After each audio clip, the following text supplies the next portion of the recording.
Welcome to part 6 of our video series on exploring the male identity crisis, what's going on for men right now, and what's behind the rise of the manosphere. So in the previous video, we talked about the destruction of male support networks. In this video, I want to talk a bit about body image and the way that as men we view our bodies.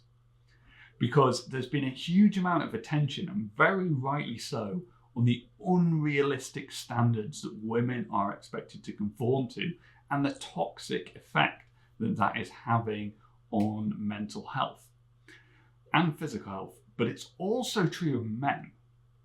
We also have these idealistic standards for what a male body should like, and there's more leeway for men, I think, than there is for women, but it's still increasingly becoming a health concern for men. And that's what I'm going to talk a little bit more about in this video. So if you open any men's magazine, what you're probably going to see there is a dude with a six-pack. Now, do you know how hard it is to get a six-pack? It is really hard. And it's becoming even harder now because many of us work sedentary office jobs. Maybe when we all worked on the farm, and we were an agrarian society, maybe it was much easier. But now, most of us end up sat behind a desk. There's not that kind of natural calorie burn. And at the same time, junk food is everywhere. It's super available, and healthy food isn't. Healthy food often costs more, and junk food often costs less. So when we're living in this cost of living crisis, sometimes maybe all you can afford is junk food, or you live in a food desert. So food desert is where you can't get any fresh food locally, and it's just junk food, it's just takeaways. You couldn't buy it if you wanted to. Plus, as we've talked about in a previous video, we've now moved to this two working parents model. So it used to be the case that one parent could go to work, the other parent could stay at home and cook some nice healthy food. That's become increasingly difficult where both parents are going out to work. Who has time to go down and buy some healthy food and then come back and spend time cooking it? At the same time, we know that sugar is highly addictive.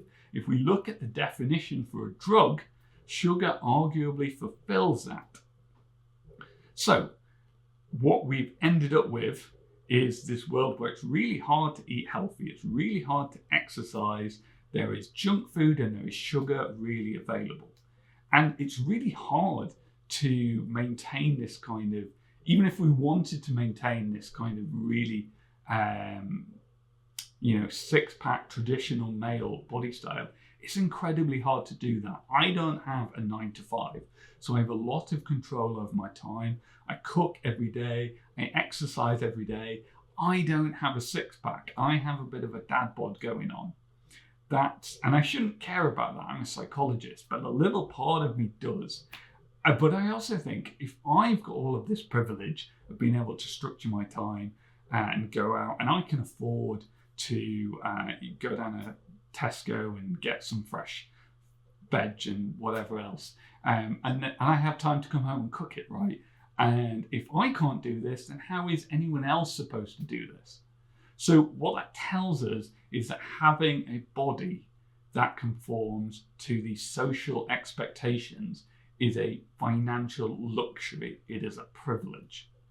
And it's one that all of these influencers who are selling you these crypto courses, they can afford it, right? Because they don't have a real job. They just go to the gym, they have someone cook their food for them, and they make a video telling you that you can get rich if you just follow their crypto trades or whatever. That is a luxury that privileged people have. But it's not a luxury that most working class men have. For the reasons we've talked about, food isn't locally available. It might not be affordable. Who has time to go and buy it, to go and cook it anymore? And it's so easy to just reach for the sugar, which is highly addictive. The reason this is becoming a health crisis is not just because of the increasing obesity, which is obviously a health crisis, but what we're also doing is seeing an increased use of steroids as men turn to these solutions to try and get that ideal body. And steroids have well documented negative health impacts.